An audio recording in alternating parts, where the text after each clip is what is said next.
Good morning, everybody. It is April 29th. I hope y'all are doing well, moving along on your journey. I thought I would do a journal reading today, and I have to say there's not much here, but I'm going to anyway and see what else I'm inspired to say along the way. Geez, I just lost it. Excuse me one second. It is journal readings for July 19th and 20th. Let me open these guys up. Okay. So July 19th, 24, I labeled it taste. So I was just watching one of my TED Talks again, and I was thinking about my belly and being overweight. And then I was also thinking about how I do all that bike riding to counterbalance it so that I'm not an absolute obese mess. Then it suddenly hit me. The reason that I ate all that cake and sweets as a child was to cover up and wash away the nasty taste of blood and human flesh out of my mouth. I was using one thing to wash away another, and in doing so, I wound up basically getting addicted to sugar and wanting to have a dessert every single day. And then when I was smoking pot, that just exponentially increased. So therefore, I had to increase my exercise. But now that my knee has been messed up, I haven't been able to ride my bike. I have not gotten on the scale lately either. Just watching that video made me notice my big old belly and not liking it. So perhaps my next TED Talk, along with whacking the knee, I'll whack the heck out of the lungs so that I can work out smoking, which I'm sorry to say I'm still smoking. I can also maybe whack the mouth and the stomach so as to work out the issues with the nasty taste in my mouth, which coincides with smoking, and working out the smoking issues by beating on the lungs. I never made that connection before either about the nasty taste in my mouth from the SRA and also the nasty taste in my mouth from cigarettes, because that also covers up the SRA taste, as well as the sweets and sugars covering up the SRA taste. And I put, that's interesting. This was really fascinating. We had this delivery of meat. There's a guy that comes around in a van and sells organic meat. Well, I've tried 5 of the different steaks over a few weeks, and every single one of them tasted nasty. So when he came back to me, I was telling him about it. It was one of every single variety. And that's why I tried one of every single variety to make sure. He graciously allowed me to exchange it all. I was skeptical. I figured it was all going to taste the same again, but it didn't. The exchanged meat tasted normal. I got to thinking about what my counselor said about reliving tasting the nasty things that we were made to put in our mouth. And I think that I was going through a phase where that was happening, and it just happened to be with those steaks. How exchanging them would make a difference, I don't know, but it did. Unless it just happened to coincide with getting through a certain phase of my healing and it didn't taste bad anymore. So, yeah, the cigarettes do mask taste and smell. Something to think about. Perhaps on the TED Talk, I should work on the mouth and the nose. So that's the journal for that day. But I remember that it was really fascinating. And when the guy came back, I thought, okay, this is a flim flam artist, and he's, maybe this is bad meat because we had just started getting the meat from him. And, the ribeyes were great. And now that I think about it while I'm talking to you, I mean, what is a steak? And I like it medium to medium rare, a little bit bloody. And as I'm remembering, going through my SRA memories and having I don't like steak rare at all or bloody, but a medium rare to medium steak is like flesh. And so I went through a period of about, I think maybe 6 or 8 weeks whenever I ate these steaks, and I kept trying a different variety and a different varieties. They give you this selection of 6 different kinds of steak, and all of them just had this flavor, and I couldn't pinpoint it, and I'm glad I can't remember it in my mouth right now. And but yeah, once we exchanged the steaks, it didn't happen anymore. So I don't know if me making a conscious change is what stopped the flavor, if the meat was actually not good, which is kind of the coincidence of all five different varieties, and their organic meat. And I'm getting the same stuff right now, and it tastes fine. I think it was going through a phase in my body memories where, you have to eat stuff you don't want to eat, and it looks a lot like a steak. So I don't want to get graphic here. I think y'all can make the inference, but I went through that, and it passed. And yeah, smoking, and maybe that changed the chemistry in my mouth as well. And anyway, I'm still smoking. I'm sitting here staring at the pack right now, thinking, because I've been wanting to quit and haven't been able to, and I have some back off from it, but it is something I'm going to do again, quit smoking. So, but I don't, we'll see if that happens. If that happens, then I guess I'll just work out the memories associated with it and work on Ted and beat on the mouth and all that stuff. So, yeah, I just want to let y'all know that stuff like that happens. And then this journal, very short and sweet. So July 20th to 24th. So Chris is still sleeping, and I wanted to get a TED Talk done. It occurred to me that I could just go out there and use the knives. So I did. I took the two little ones and just stabbed the thing all over. And then I put some attention on the knee and stabbing it, and the lungs and stabbing it, and the mouth and stabbing it. And I yelled at it without expelling sound. I forgot I did that too. So I just released this guttural roar. This may be 2 or 3 minutes. I couldn't yell, but I hollered with air, and I'm glad I did it. And so right now I'm thinking, I wonder if I could do that again. I totally forgot about that. And so this might be helpful for y'all in apartments that you don't want to disturb your neighbors. So let me see.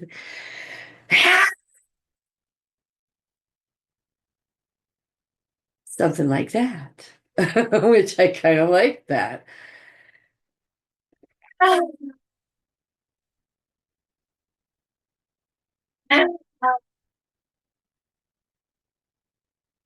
So just scream, And I'm thinking, since no one's in the house, Dixie, Mama's gonna holler. Okay, I don't want to startle you.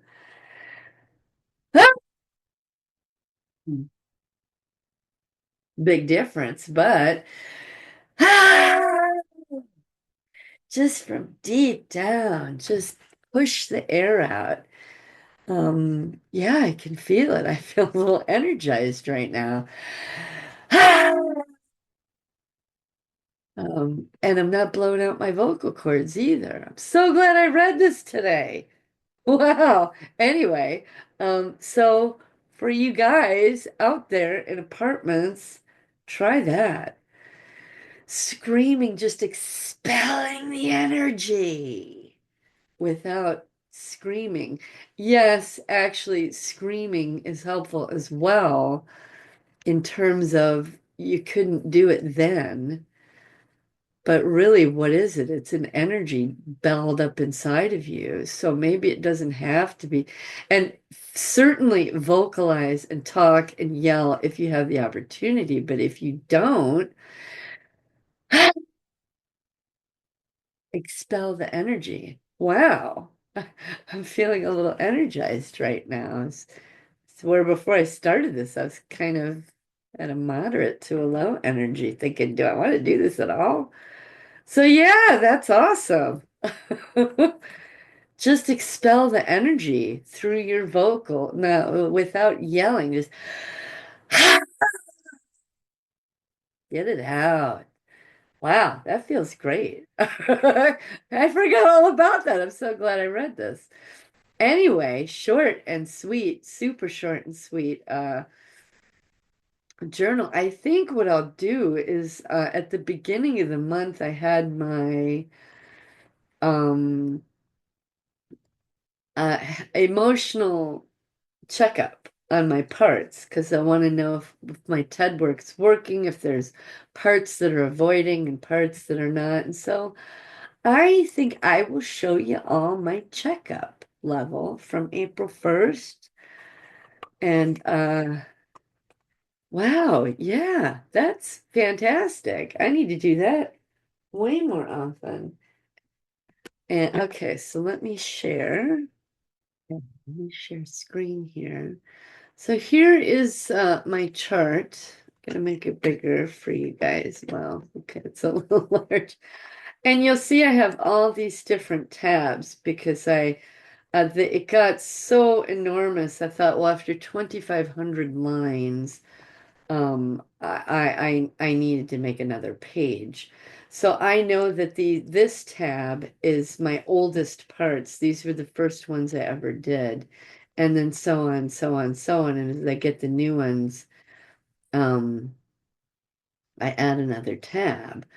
So these are my parts. Let me see. I guess I'll have to kind of shrink them, but you'll see I started in June of 24. And here I've gone to April of 25. So I'm almost at a year with these parts. And I'll shrink it back so you can see all their level. Oops, still not quite there. Okay. So this part started off with a whole lot of anger, fear, and despair. And once I destroyed her prison, she moved in sense of peace and happiness. And what I discovered was the next part, Michael, was actually her anger reflected in him. And the fear was reflected in these two parts, which is my grandma and grandpa. So, yes, this was her anger, but she split. And in splitting, different parts took the anger, different parts went numb, different parts took on the fear. So this is my grandma, grandpa, and dad who put me through this ritual. This is Michael, who I firmly believe was the Archangel Michael came and fought from inside me to keep me alive or inspired me. This is my part that I call spirit, who was the spirit of God within me, because they were killing me and I'm fighting, but they're also telling me that, Satan is God, blah, blah, blah. And so the spirit of God within me went numb. You'll notice every 2 months I'll do a check on them. And for Blue, me merely acknowledging her existence and recording her story, and I had been working with Jon for 2 months and we did so much work on her. Once I destroyed her prison, and what that means is I sit down with the part in the evening and I'll say, okay, Blue, your prison is this cave where you were drowned in a vat of blood. What would you like to do with it? Because you can live with me here now, or you can stay in your prison, your environment that tortured you, terrified you, and whatever. You can choose. And they always choose they want to come live with me here. So, well, let's get rid of those prisons. What do you want to do? And she wanted to use claymore mines, and how a 3-week-old baby would even know what a claymore mine is kind of blew my mind. Later, I realized that she was accessing my memories of other parts, a part that used a claymore mine, and I didn't even know that at the time. So I just sat and visualized it. We laid out the Claymore mines and said, okay, Blue is me and Blue, and we needed a third person. So God or Jesus came and we all pressed the plungers and we blew up that cave and we visualized all the rocks coming down and filling in the cave and it doesn't exist anymore for Blue. And so she went into peace and happiness just because of all the work with Jon, all the work on TED. By August 1st, she had 4 months of TED work, talking with Jon, me acknowledging her, cuddling her, loving her. She moved into peace and happiness. And after 2 more months of TED work, total peace and happiness, and that's not changed. And I also noticed that she is growing. By this time, she was about 5 years old, 12 years old. And now I would say that her new name is Bonnie. I was talking to her this morning. She's about 25 years old. And she told me what she likes to do is take the little ones, the newest revealing little ones, and get them in school. In my head, access my databases and help them work out the things they don't understand. Just teach them. Michael, he was the one that held the rage for everyone, for all of these 6 parts here. And as he started to release his rage, um, these guys started to pick some up. Their fear levels went down and they started to pick up some of the anger. Now, Spirit, the only thing Spirit needed, she didn't even need TED work. All she needed was for me to acknowledge the Spirit of God within me. And the minute I did that, she was peaceful and happy. That's all she needed. And you'll see, she told me, she said, you can just mark that all the way across forever because that's never going to change. She's very peaceful and happy to be acknowledged and exist and embraced. That's all she needed. Now, for these 3 parts that are interjects, my grandfather, my grandmother, and my dad, as I said, as Michael started releasing some of the anger that he held for them, for these 6 parts, as he started releasing some, he got a little bit of peace because he got to relax, and these parts picked it up. And as they worked on Ted over the months, his anger still dipped down, and these guys has started to dip down. And the change that happened here between them still having anger and fear was me having a discussion with them about their ideology and that they were cult loyal parts and that they don't have to give up their ideology. What were the notes that I put on here? I'll blow this up a little bit. These 3 parts. So they started off with the fear of the Satanists, fear of dad, no, that I was supposed to love him, did their TED work and said, no, Satan is the power position. We're Satanists. We're, you know, we're not going to give that up. We like that. I was like, okay, I'm not going to, tell you you're wrong. With my dad, it said, actually, this is where I was realizing that he wasn't an abused person himself acting out. He was actually an evil perpetrator with the intent on harming. And I realize now that his intent was to get my mom pregnant, have children so that he could do evil things to us. But he didn't love us at all. Anyway, so this was to let go of the trauma bonding. So these guys changed their ideology about the power position. Satan's the power position. And I talked to them and I said, well, what you did then was perfect because you survived and we're here and we're alive. So thank you for that. Your ideology was perfect. It was spot on. But I'm going to ask you in the here and now, in the year 2024 is when this was, and I'm 58 years old, and there's no more Satanists around me, and I'm now baptized, and Jesus is my Savior. And we now have these other parts who remember when Jesus came and saved us. I want you guys to talk to these guys who know Jesus is more powerful than Satan and ask yourself, what is the true, real, honest power position? Because I want you to keep your ideology. I want you to be on the side in the spiritual battle, that is the true power position, not the one that you were lied to and beguiled into believing, but what is the truth? And when they started talking to, and I was showing them the different memories of parts where Jesus came and saved us and blew out of the environment all of the Satanists, and that they were scaredy cats and ran away simply because Jesus was present, they're like, well, that means Jesus is more powerful than Satan. And I said, yes. They said, well, we want that power position. And so they switched right here. And that was the conversation I had with them. In that we're not in that year anymore or that place, but we are in the here and now. And what is the true, real power position in the spiritual realm?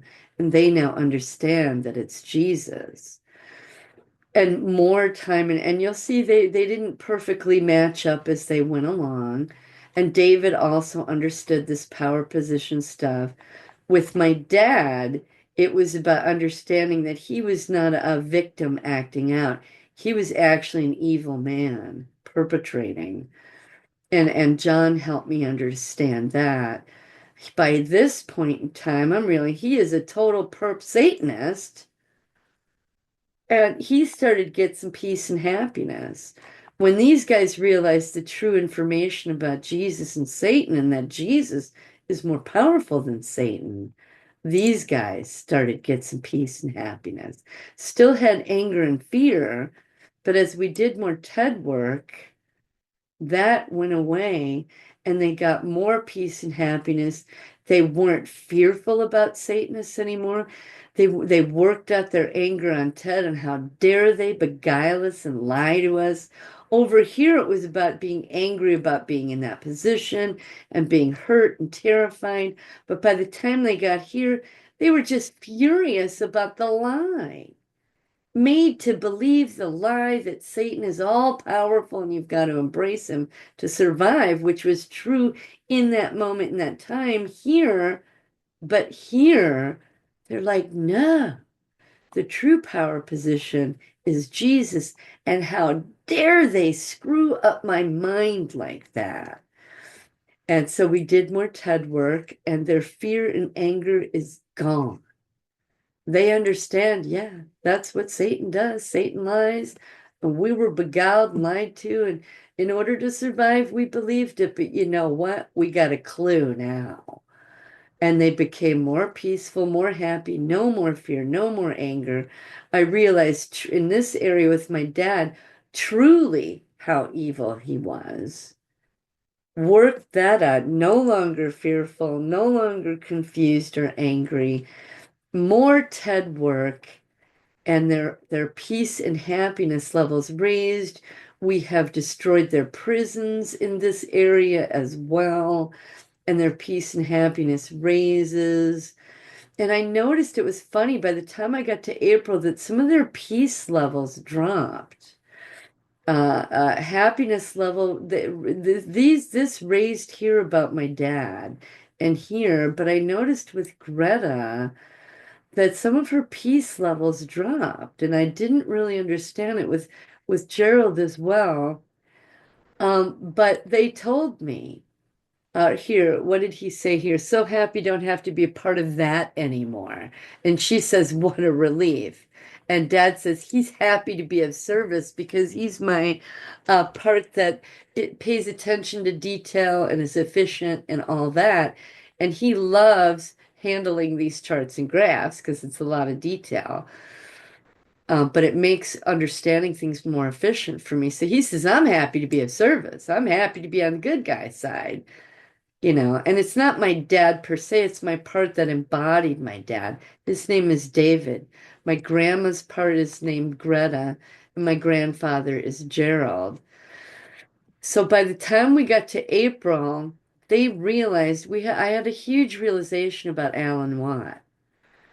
And I'm going to be doing a larger video explaining this, but basically, I stepped back and looked at his entire body of work to realize there's some things that he never talked about or touched upon, and it was Satanism. And I thought, why? Why didn't he touch on that? He could talk all day long about all the elite at the top share the same religion. They share the same religion, but he never identified what that was. And I was like, wow, why not? And number two, he would talk about the Bible and Jesus, but he did it in a way that it didn't, well, it led me to believe because he blatantly said, well, uh, he made me doubt the veracity of the Bible and Jesus himself.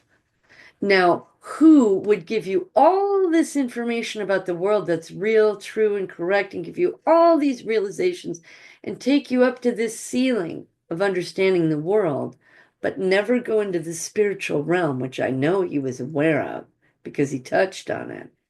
Never went there. And when he did, he never revealed that that's what the religion of the elite was. And also, the other side of that spiritual realm, God and Jesus, he made me doubt the veracity of the Bible intentionally, or I shouldn't say me, I should say his listeners, and and the true power of Jesus.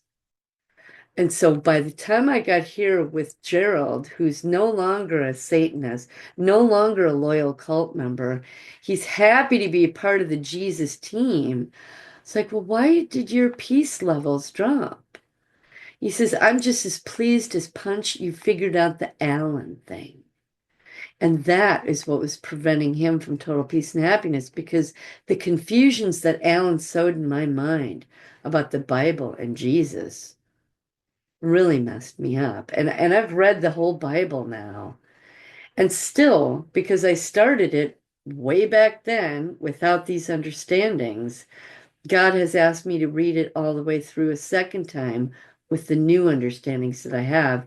And it started with the book of Genesis. Genesis 1, I think it's 27, where God says that he created man and woman in the image of God. And then in Genesis 2:7, I believe it is, where he says, and then God needed someone to till the soil. So he gathered the dust, created Adam's body, and blew life into it. Well, Allen described that as, oh, well, the Bible is written by the elite of their day, the pharaohs and the leaders of their day, and that the Bible is a book written to control the population, et cetera, et cetera. But now I understand that no, the Bible was written by God, not by men. There might be all these authors in the Bible, but what those authors did was write down what God told them to. So God wrote the Bible, and those men transcribed what God said. It is not what Allen said. It was written by men and by the elite. And so what Allen said was, oh, well, God created man and woman in his own image, and then God needed someone to till the ground, and so he made Adam and Eve. And so that was supposed to be a representation of the class system on the planet, and that the elite were just programming you with the Bible, that there was an elite class and a worker slave class. And that's not true. I had to go into because I read it again and I got stuck up on it again, the first and second book of the Bible. And went through the whole Bible with this lens of Alan Watt says. And because I believed Alan Watt and all these 98% of their things and didn't have this understanding. Let me just stop share for a second. And started having these understandings. Well, no, this book was actually written by God. And so what does he mean? And I kept getting stuck. This was just 2 nights ago. Yes, it says he created man and woman. And so I went into the amplified version of the Bible. I have Bible Hub on my phone. And I couldn't reconcile it and couldn't reconcile. Well, Alan says it's true. It's right there. It's written right there. But I also had this, and so they were competing. What Alan Watt taught me was competing with God's word. And I couldn't reconcile it. So I went in finally into the amplified version of the Bible to realize that when God created man and woman in his image, what is God's image? A spirit. He created the spirit of the human, of the man and woman human. And then he needed someone to till the ground. Well, who's going to till the ground? Spirits can't till the ground. So he needed to create physical bodies and took the dust of the earth, created the body, and then breathed his spirit into it. The spirit of man and woman that he created, breathed it into Adam. So man and woman were both in Adam, and then and created this physical body. So you have body and soul and spirit in this one physical form. And then Adam needed a companion, so he took the rib out of Adam so that Eve would have the exact same genetic makeup as Adam, not a brand new or something else or something different, the exact same genetic makeup, and created Eve out of that so they could be perfectly compatible biologically, and breathed the life into her.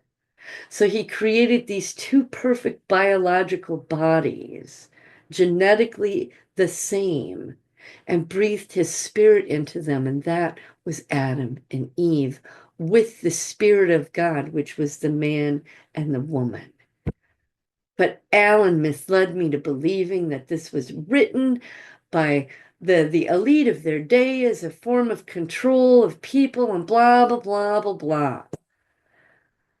And and there's so many other inconsistencies that I'm starting to cognate on and understand. No, Alan was misleading me. Why would he have this entire body of work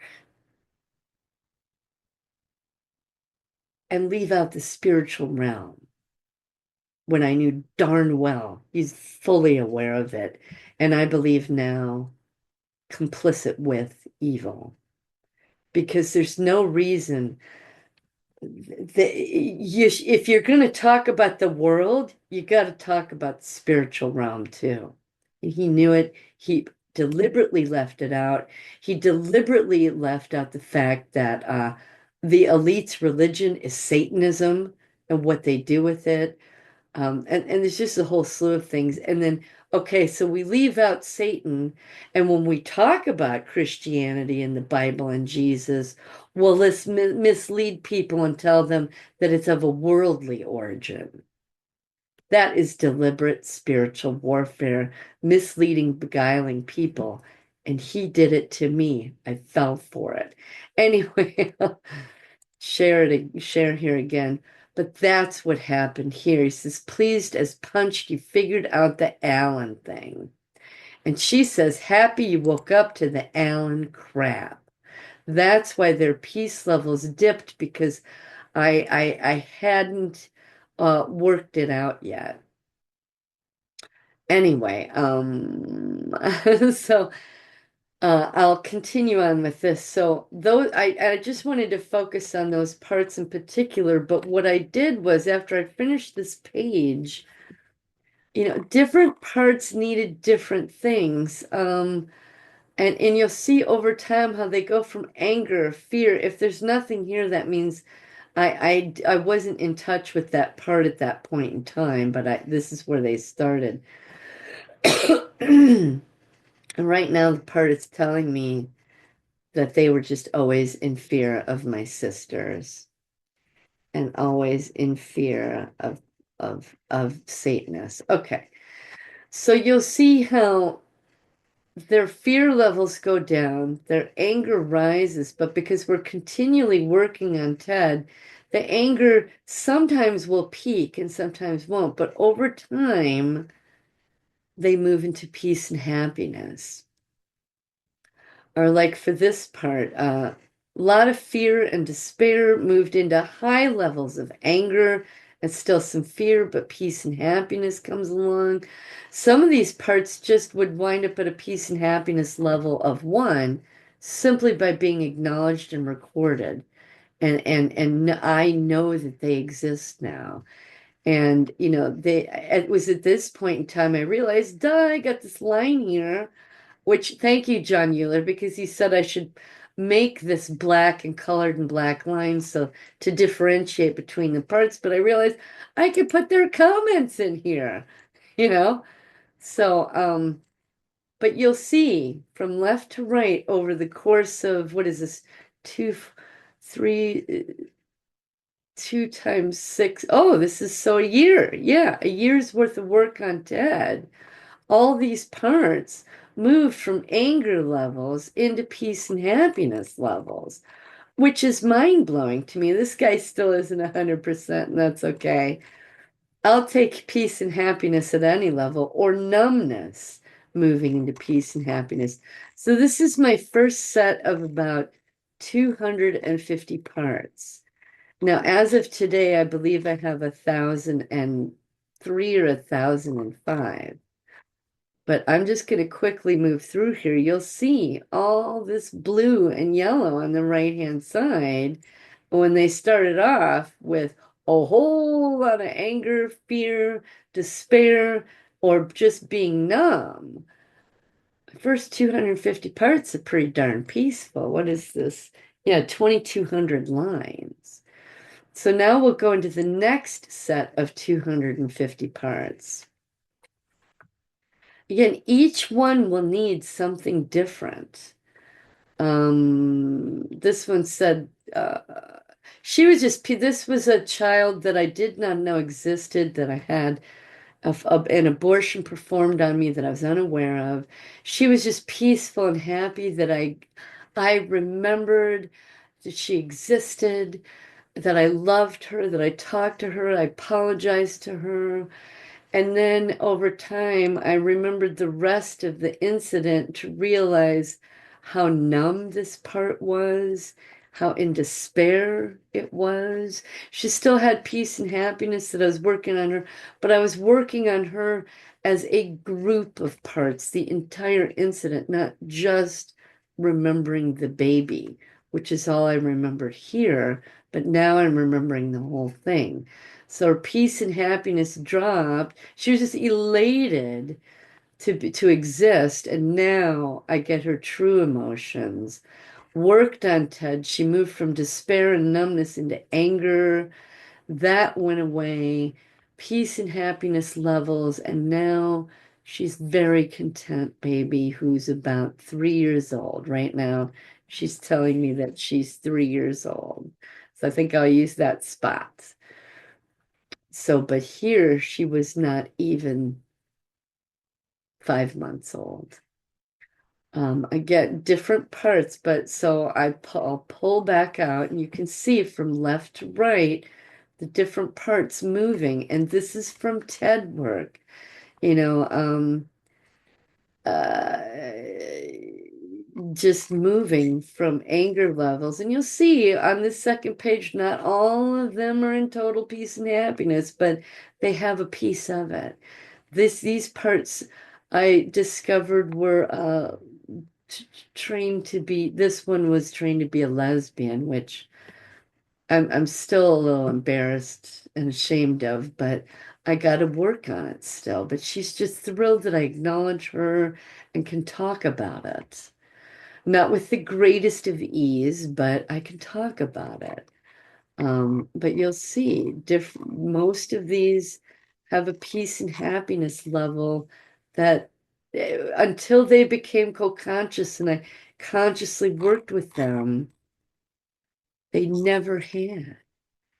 And I'm peace and happy, and I can sleep better and longer and deeper without incredible, crazy memories because I've worked it out. So I'll just move you, keep your eye on the right, the blue and the yellow. Of course, some still have some anger. And I will say this, when I'm doing the evaluation, let's say it's April, where are we? I went too far. So this is the month that I'm working on. I put it right here so that I cannot see the month before. I don't want to be influenced by what I think should be happening. I just tap in with them and say, how do you feel? I'm pretty peaceful, but I'm still darn mad. I still want to stomp them, she says. So it says, hey, I'm cool, I'm not worried. And these were MK Ultra parts here. He says, God covers me. I can see inside myself now. Some don't have comments at all. And this one says, enough with the smoking. He'll be more peaceful and happy when I quit smoking. And in this one, right, but no more of that. They want me to quit smoking. This is, yeah, drop the smoking. This part's completely peaceful and happy. It says, Jesus is our light, you know. But so I don't allow myself to see the months before and just evaluate. And then when I'm done, I pull out and look at it on the grand scale, the global scale, so to speak. Let's see, yeah. And I'll pull this down and see where there's not what I would say an anomaly. I just know, okay, my dog part that was in a cage is still ticked up. How dare they, she says. You know, but I just scroll down and I know who needs work. So that's the second set of 250 or 200, I guess. So 2, 4, 6, 8, 10, yeah. So there's maybe 180 to 200 parts per page. So this one, again, these parts were discovered in October or before or yeah, in this time period. So they didn't have April time or June time or August time. Their time started in August and they've had 8 months worth of work. And you can see, like this one, I realized that my girlfriend in high school, I thought was my friend, realized here, no, she was my handler. Christine betrayed me. And so we're doing TED work. She's a little bit, I put this in the wrong color, actually. Happy because I discovered it. Now the anger's going on. She says, I still want to go spit in her face, but more peace and happiness. And now peace and happiness dropped. The anger is still there. I think because I didn't give her individualized attention, but also during this time, I remembered more of the abuse that happened in that town and how she was connected with it. And that dropped her peace and happiness levels because she didn't know. She says, no, I still want to beat those efforts to death. I'll spit in their faces. She still wants to beat those efforts to death. So you'll see how things will shift and change over time. Again, keep your eyes on the right. Now, the peace and happiness levels aren't all the way to the top, they're at the mid levels. And some of them were higher and dropped down because of what I remembered during this time frame. Because I'm doing TED work, talking to my counselor, realizing more finer and finer details. Oh, what I thought was awesome. Okay. I'm mad. And I'm not as peaceful and happy anymore. So that's how that can happen is you'll get more memories. The peace and happiness will drop a little bit, but as you do the work, the red, the orange, the blue go away and the peace and happiness rise. And but you'll see fluctuations. So now these guys are hitting those high absolute peace and happiness, you know. Um these are kill the bastard, angry, let me kill him, still angry. And others just kill dad. They've worked out their issues with all the others. They're still mad about dad. So that's how this kind of works. Things fluctuate and move the more you remember. And so I'll just, yeah, give you a close or trying to do this slowly. And you can see in this group of parts, total peace and happiness. These were Fallon, Ford, Fritz. Um, yeah, these verses just keep me out of those robes and I'm good. This one says, no more chanting and expose the dangers of chanting. It opens you up to demonic possession. Just keep me away from those Satanists. So these parts have worked out their stuff. And these were parts that weren't, like minus 220. They were like maybe a minus 10 or a minus 9. So they didn't need as long to work on TED. Let's see, where are we? So some with a lot of high peace and happiness levels, because I've had a lot of TED time with them. Some with mid levels, with their anger and fear and despair coming down. And I just personally feel more comfortable and peaceful. So that's the third page. Now here's the fourth page. These are parts that were discovered in December. Let me see. I need to scroll this up. In October, again, actually more like December. So you'll see it's empty in October, and I was filling it in December. So I started filling out their levels. And you'll see that they've got high anger and fear, but their peace and happiness just at being discovered, acknowledged, and loved, and becoming co-conscious, destroying their prisons. Their in more TED works, peace and happiness levels go up.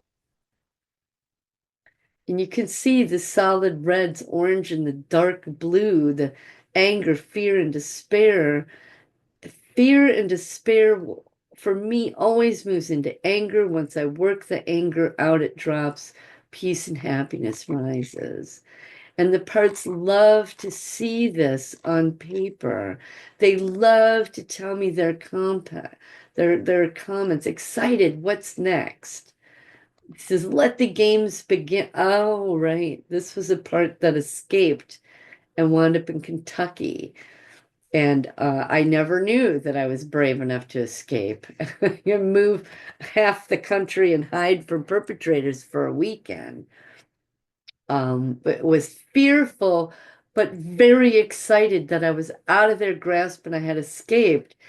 And he says, well, okay, he realized that he got caught.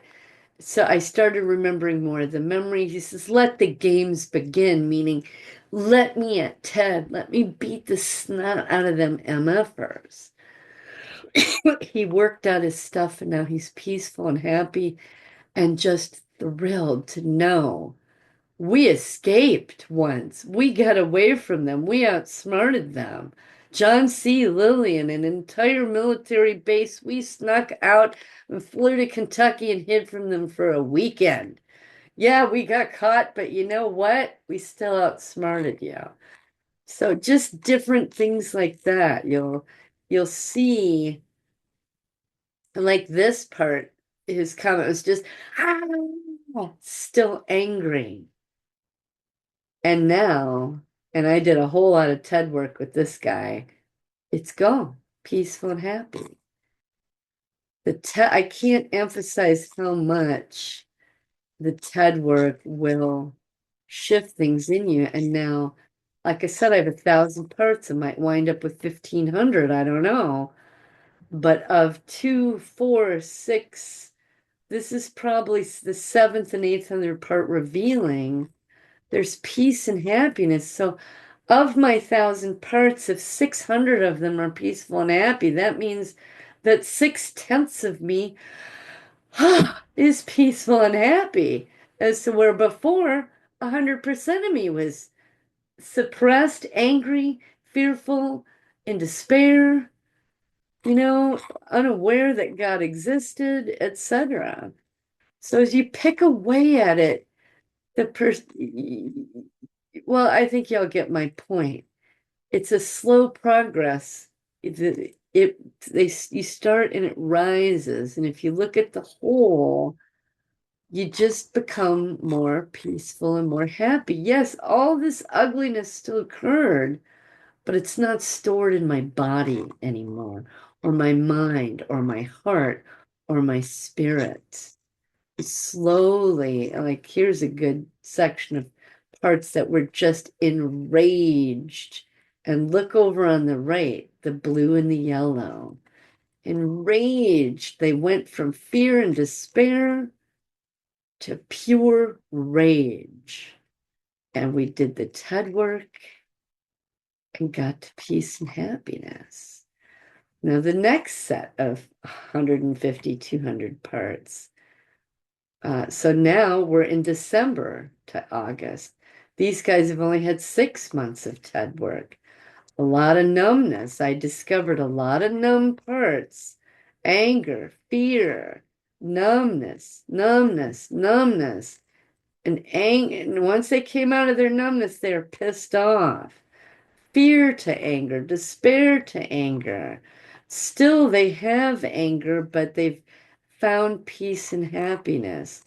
This was interesting. I found a lot of my numb parts uh, in the latter half of my recall. So the numbness was way deeper than the fear, anger, and despair.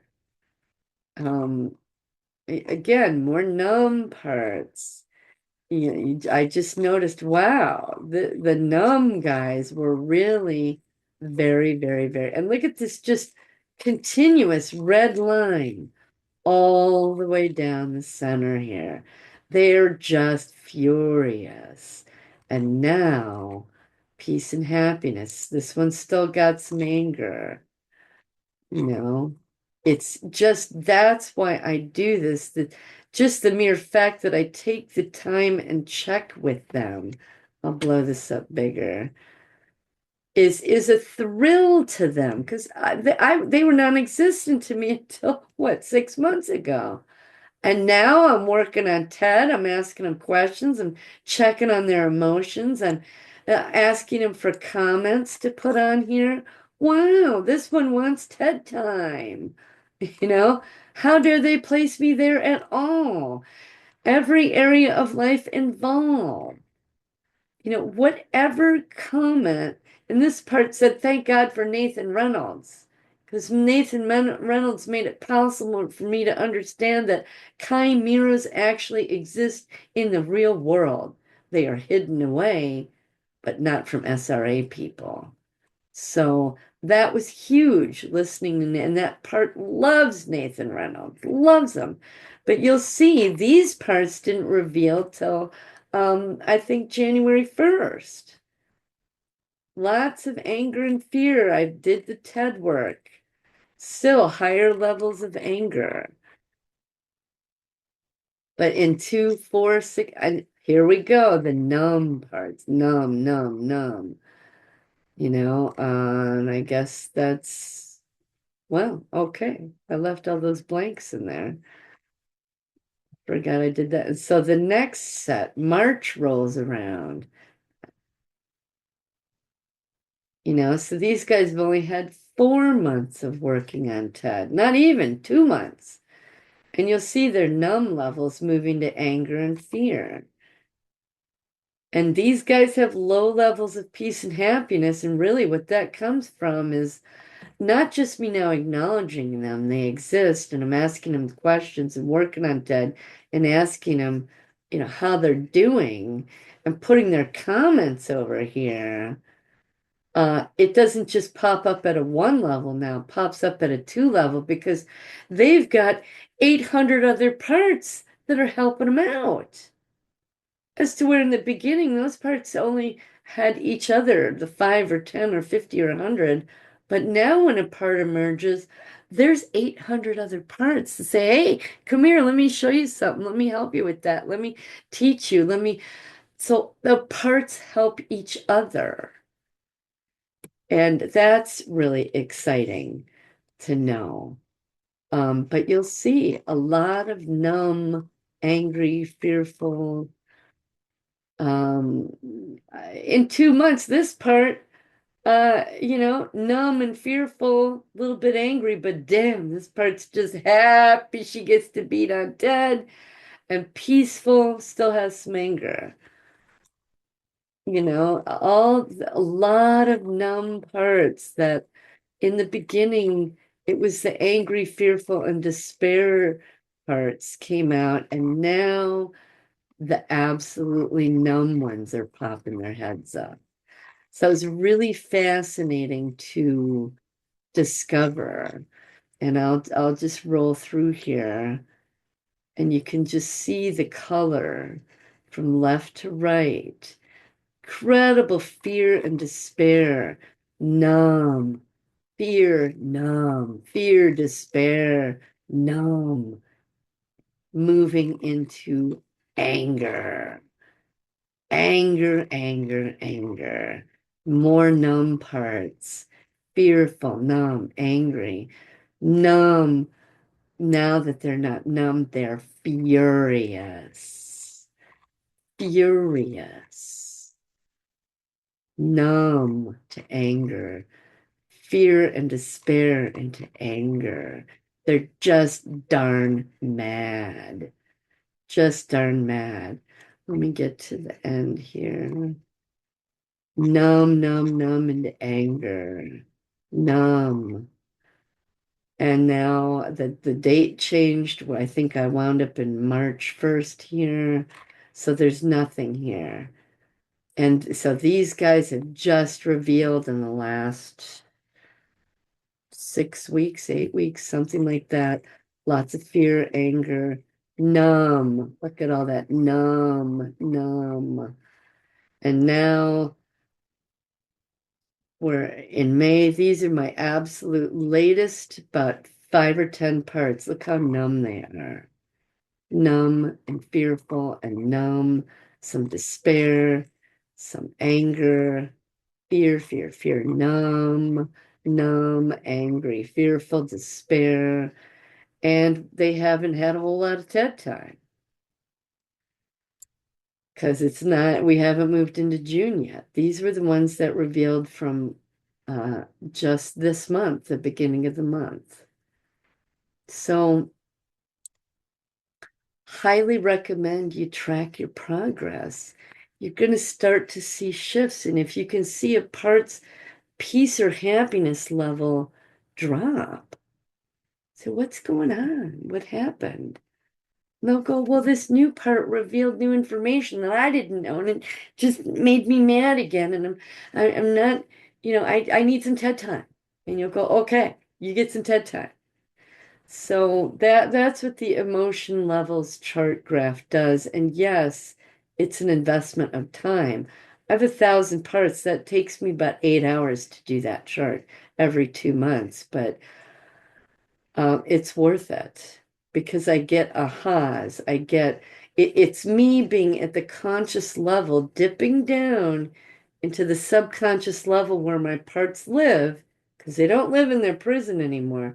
They live subconsciously. So I'm not aware of all 1,000 of them every day, all the time. But I can dip down and say, okay, Janie, how do you feel? Like I said, I will not let myself look at the month before because I don't want to be influenced by it.